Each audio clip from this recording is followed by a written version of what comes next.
প্রিয় দর্শক, আসসালামু আলাইকুম।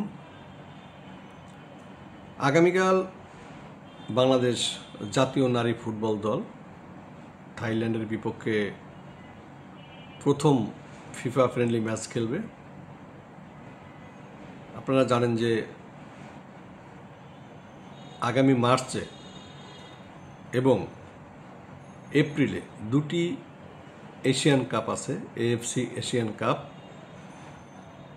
মার্চে অস্ট্রেলিয়ায়, যেখানে বাংলাদেশ জাতীয় দল খেলবে, এবং এপ্রিলে এএফসি এশিয়ান অনূর্ধ্ব 20 এশিয়ান কাপ, সেটা বাংলাদেশ খেলবে থাইল্যান্ডে। তো এ দুটি টুর্নামেন্ট বাংলাদেশের জন্য, বাংলাদেশের নারী ফুটবলের জন্য সবচেয়ে বড় অর্জন এই দুটিতে কোয়ালিফাই করা, যে কারণে 2025 সালটি দেশের নারী ফুটবলের জন্য অনন্য এক বছর হয়েই থাকবে। এশিয়ার সর্বোচ্চ পর্যায়ে যে ফুটবল টুর্নামেন্ট, সেখানে অংশ নেওয়া বাংলাদেশের জন্য অবশ্যই কৃতিত্বের। এই দুটি টুর্নামেন্টে বাংলাদেশ যাতে ভালো পারফরমেন্স করতে পারে, বাংলাদেশ যাতে এই লেভেলে লড়াই করতে পারে, বাংলাদেশ যাতে প্রমাণ করতে পারে যে আমাদের নারী ফুটবল এগিয়েছে, তার জন্য বাংলাদেশ ফুটবল ফেডারেশন মেয়েদের ব্যাপক প্রস্তুতির ব্যবস্থা করেছে। সেই প্রস্তুতির অংশ হিসেবেই টিমকে থাইল্যান্ড পাঠানো হয়েছে। আমরা জানি যে থাইল্যান্ড বাংলাদেশের চেয়ে অনেক শক্তিশালী পুরুষ নারী দুই ফুটবলই। সেখানে বাংলাদেশ দুটি ম্যাচ খেলবে। পরের ম্যাচটি 27 অক্টোবর। এশিয়ান কাপের জন্য এ দুটি ম্যাচ বাংলাদেশের জন্য গুরুত্বপূর্ণ প্রস্তুতি। দেশে ফেরার পরেও তারা দুটি ম্যাচ খেলবে, এবং সে দুটি ম্যাচ হওয়ার কথা ঢাকায় আজারবাইজান এবং মালয়েশিয়ার বিপক্ষে। এটা একটি ত্রিদেশীয় আমন্ত্রণমূলক সিরিজ। এশিয়ান কাপের আগে এই প্রস্তুতি ম্যাচের পাশাপাশি বাংলাদেশ ফুটবল ফেডারেশন আরও কিছু ম্যাচ আয়োজনের চেষ্টাও চালিয়ে যাচ্ছে। সেটা দেশে হতে পারে, দেশের বাইরে হতে পারে। এমনকি বাংলাদেশ মার্চে অস্ট্রেলিয়া যাওয়ার পথে নিউজিল্যান্ডেও ম্যাচ খেলার চেষ্টা করছে, সেখানে কয়েকদিন ট্রেনিং করে। আপনারা জানেন যে খুব পাশাপাশি দেশ, মানে কন্ডিশনের জন্য খুবই কাজ দেবে মেয়েদের, সেগুলো বিবেচনা করে মেয়েরা যখন থাইল্যান্ড গেল, তার আগে প্রায় 3 সপ্তাহ বিশেষ ট্রেনিং ক্যাম্প হয়েছে চট্টগ্রামের আনোয়ারার কোরিয়ান এক ইপিজেটে। সেখানে বাংলাদেশি মেয়েরা প্র্যাকটিস করেছে। তারপর 17 অক্টোবর তারা ঢাকায় ফিরেছে। এর পরের দিন ভুটানের লিগে অংশ নেওয়া 9 জন ফুটবলার ঢাকায় এসে ক্যাম্পে যোগ দিয়েছে, এবং তারপরে পিটার বাটলার তাদের মধ্য থেকে 23 ফুটবলার নিয়ে থাইল্যান্ড গেছেন। ভুটানের বিভিন্ন ক্লাবে বাংলাদেশের যে মেয়েরা খেলছেন, তার মধ্যে থেকে 9 জন এই থাইল্যান্ড সফরে সুযোগ পেয়েছেন।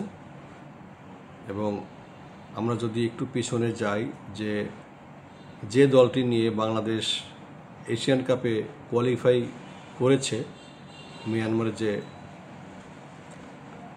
খেলা হয়েছিল, এবং সেখানকার দলের দুটি পরিবর্তন আছে মাত্র। বাকি খেলোয়াড় নিয়ে কোচ এখন নতুন করে পরিকল্পনা সাজাচ্ছেন। তো বাংলাদেশ নারী ফুটবল দল সিনিয়র দল, যাদের সামনে বিশ্বকাপেরও হাতছানি আছে অলিম্পিক গেমস খেলারও। তো এমনকি অনূর্ধ্ব 20 দলের সামনেও বিশ্বকাপে খেলার সুযোগ আছে, যদি এখানে সেরকম পারফরমেন্স করতে পারে। তার চেয়ে বড় কথা হলো যে বাংলাদেশের নারী ফুটবল দল এশিয়া লেভেলের যে দলগুলো আছে তাদের সাথে খেলার সুযোগ কম পায়। সর্বশেষ এশিয়ান গেমসে জাপান সহ কয়েকটি বড় দলের সাথে বাংলাদেশ খেলেছিল। ফলাফল যাই হোক, সেটা আসলে বিবেচ্য না। বড় দলের বিপক্ষে ম্যাচ খেলার যে অভিজ্ঞতা, সেই অভিজ্ঞতা অর্জন হয়েছে এবং এবার এশিয়ান কাপে খেলে বাংলাদেশ তাদের যে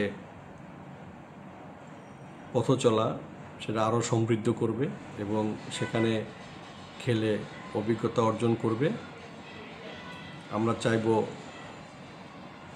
যে থাইল্যান্ডের বিরুদ্ধে এই যে দুটি ম্যাচ, এই দুটি ম্যাচে বাংলাদেশের মেয়েরা, ঋতুপর্ণা, আফিদা খন্দকাররা প্রমাণ করবেন যে তারা পরপর 2বার যে দক্ষিণ এশিয়ার চ্যাম্পিয়ন হয়েছে সেটা তাদের যোগ্যতা দিয়েই, এবং সেই যোগ্যতা দিয়েই তারা এশিয়ান লেভেলে ভালো কিছু করার, এশিয়ান লেভেলে লড়াই করার যে দক্ষতা অর্জন করেছে সেটা একটা প্রমাণের মঞ্চ হবে এই ফিফা ফ্রেন্ডলি ম্যাচ দুটি। এবং পরবর্তীতে ঢাকায় যে দুটি ম্যাচ হবে সেই ম্যাচ দুটিতেও বাংলাদেশের নিজেদের যোগ্যতা প্রমাণের একটা বিষয় থাকবে। সেই সাথে আমরা মনে করি যে এশিয়ান কাপের জন্য দুর্দান্ত একটা প্রস্তুতি হবে।